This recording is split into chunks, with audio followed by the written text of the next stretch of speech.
Welcome friends, lines पंडित के YouTube channel में आपका स्वागत है। मेरा नाम सुशील शर्मा है और आज का टॉपिक है कि लोकल रेपोजिटरी डीएनएफ कैसे हम सेट करेंगे, कैसे सेटअप करेंगे रेड हैट 10 लेटेस्ट वर्जन में। और इसकी ज़रूरत क्यों है? क्योंकि हमें सॉफ्टवेयर इंस्टॉल करने होते हैं और हमारे पास रेड हैट का सब्सक्रिप्शन नहीं होता है। तो इन केस अगर आपके पास रेड हैट का सब्सक्रिप्शन नहीं है और आप सॉफ्टवेयर इंस्टॉल या रिमूव करना चाहते हैं तो विद इन 5 मिनट्स कैसे आप रेपोजिटरी क्रिएट करेंगे local with the help of red Hat की डीवीडी आईएसओ फाइल के थ्रू। तो आइए देखते हैं विद इन 5 मिनट्स कैसे इसको सेटअप करेंगे। चलते हैं रेड हैट की मशीन पर। तो जैसा कि आप देख पा रहे हैं मेरे पास रेड हैट की मशीन है, रेड हैट 10 लेटेस्ट वर्जन। और सबसे पहले क्या करना होता है, आपको वर्चुअल मशीन में आप रेड हैट की डीवीडी को इंसर्ट करेंगे। तो जैसे ही आप इंसर्ट करेंगे आरएचएल की आईएसओ फाइल को, तो आपको कमांड रन करनी है lsblk list the block device. तो जैसा कि आप देख पा रहे हैं, जो फर्स्ट लाइन में आप देख पा रहे हैं पहली entry, this is the DVD of red hat RHL 10। तो इसका नाम क्या है यहाँ पे? SR0।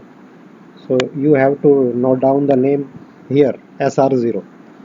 तो रेड हैट की डीवीडी को माउंट कैसे करेंगे ताकि हम इसके थ्रू सॉफ्टवेयर इंस्टॉल कर सकें, लोकल डीएनएफ की रेपोजिटरी इंस्टॉल कर सकें।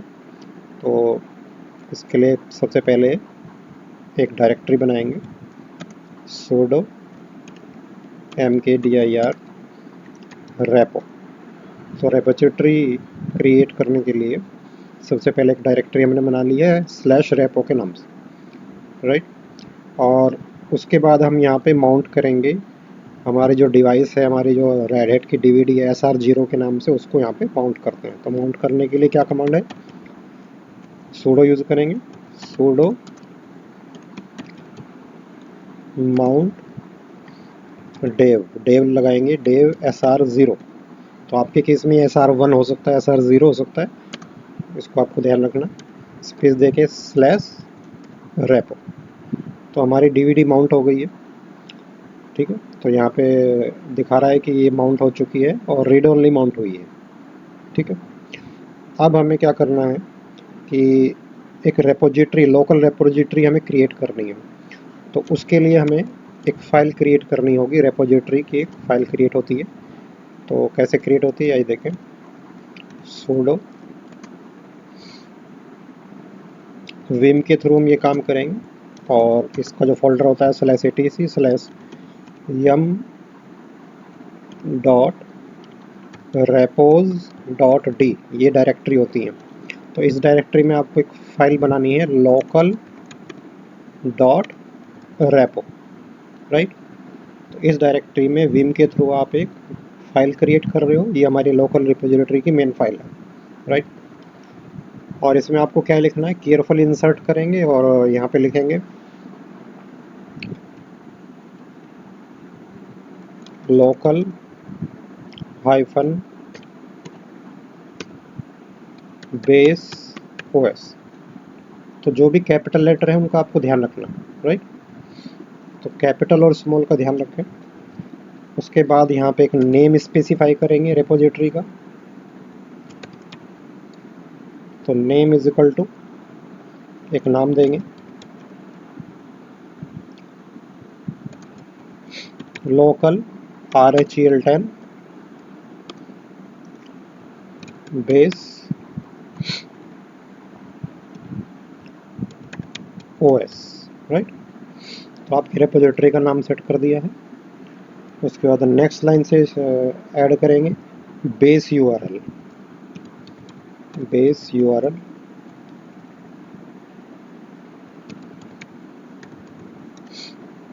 इजिकल टू, बेस URL क्या होगा हमारा? फाइल कोलन 3 आप लगाएंगे और यहाँ पे केयरफुली लिखेंगे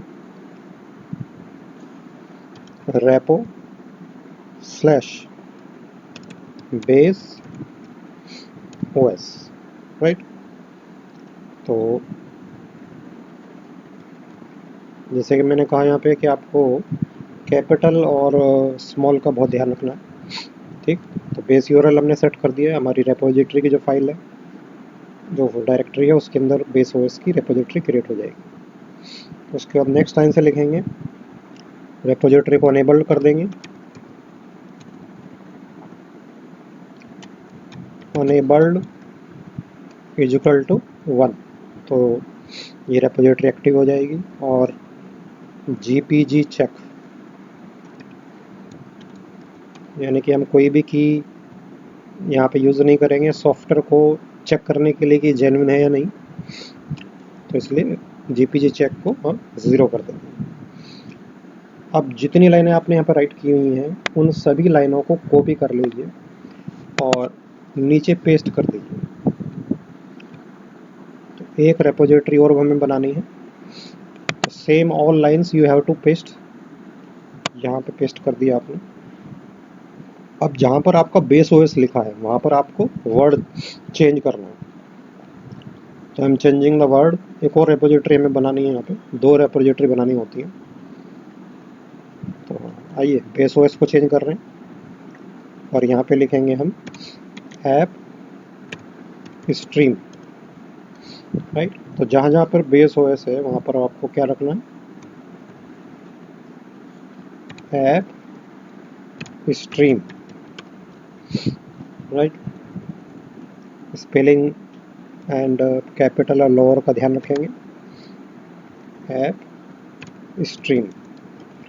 तो 2 रिपोजिटरी हमने यहाँ पे क्रिएट कर दी हैं, एक बेस ओएस और एक ऐप स्ट्रीम। इस तरह से ये फाइल रेडी हो गई है। इस फाइल को मैं कमेंट्स में कॉपी कर दूंगा, इनकेस अगर आप नहीं लिखना चाहते हैं तो कमेंट्स में ये सारी लाइनें मैं पेस्ट कर दूंगा, आप कमेंट से कॉपी कर सकते हैं, राइट। अब इस फाइल को हम सेव कर लेंगे, $WQ, राइट। तो हमारी रिपोजिटरी फाइल बनकर रेडी हो गई है। अब अगला काम हमारा क्या है कि रिपोजिटरी बनने के बाद अब हम DNF के डेटाबेस को क्लीन करेंगे। तो sudo DNF clean all, right. तो DNF से पहले रेड हैट में yum था, अब DNF है, जो इस yum का इम्प्रूव्ड वर्जन है। तो रिपोजिटरी क्लीन कर दी गई है। अब नेक्स्ट हमारी कमांड है, अब हम अपनी रिपोजिटरी को चेक करेंगे। तो अगर हमारा रिपोजिटरी बनी है प्रॉपरली तो ये लिस्ट दिखाएगा। सो sudo DNF repo लिस्ट। तो जैसे कि आप देख पा रहे हैं लास्ट की 2 लाइनों में रिपोजिटरी आपको नज़र आ रही है, ये रही 2 रिपोजिटरी। तो repository is like a godown, जहाँ से आप सॉफ्टवेयर इंस्टॉल करेंगे और रिमूव भी कर सकते हैं। तो लोकल रिपोजिटरी बनाने के लिए हमने इस फाइल को क्रिएट किया, राइट। अब चलते हैं, रिपोजिटरी हमारी बन गई है। अब हम ये कैसे जानेंगे कि हमारी रिपोजिटरी ओके है और हम कोई सॉफ्टवेयर इंस्टॉल कर सकते हैं। तो आइए एक सॉफ्टवेयर इंस्टॉल करके दिखाते हैं आपको। तो sudo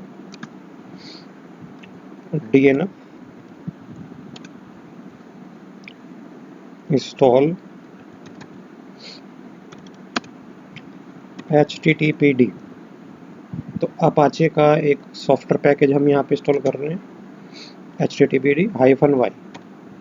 तो इस कमांड के थ्रू अपाचे का अगर हमारी रिपोजिटरी ओके है, DNF रिपोजिटरी, तो ये सॉफ्टवेयर इंस्टॉल होगा। तो httpd यानी कि अपाचे का पैकेज हम जो यहाँ पे इंस्टॉल करके टेस्ट कर रहे हैं। तो जैसे कि आप देख पा रहे हैं इंस्टॉल होने लगा है, यानी कि हमारी रिपोजिटरी ओके है,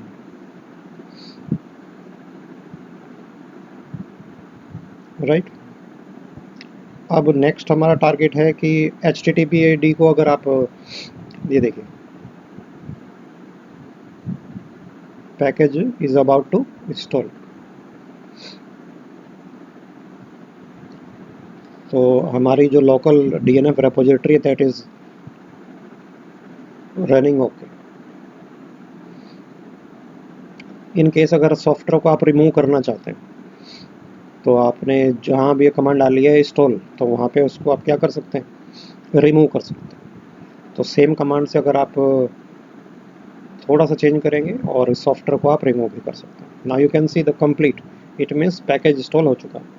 अगर आपको ये पैकेज रिमूव करना है तो कमांड डालेंगे remove, sudo DNF remove httpd-y, right.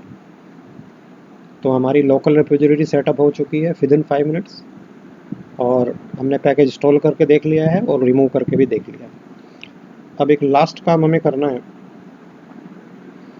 और वो ये है कि इन केस अगर ये रेड हैट 10 अगर रीस्टार्ट हो जाए, शटडाउन हो जाए, तो आपको DNF जो है, DNF की कमांड नहीं चलेगी, वो एरर देगी। उसका रीज़न ये है कि आपकी जो DVD है, आपकी जो डेव SRV0 है, वो अनमाउंट हो जाएगी रीस्टार्ट के बाद।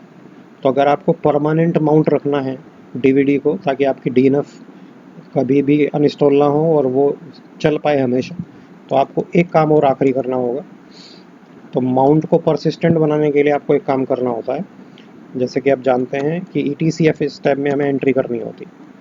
तो विम के थ्रू हम एडिट करेंगे फाइल को, sudo vim etc/fs tab, right. और यहाँ पर एक एंट्री करेंगे, लास्ट में आ जाएंगे। तो सबसे लास्ट में आकर एक लाइन हम ऐड करते हैं ताकि हमारी DD परमानेंटली माउंट रहे। तो परमानेंटली माउंट करने के लिए कमांड यहाँ पे एक लाइन ऐड करेंगे, स्टेटमेंट ऐड करेंगे। तो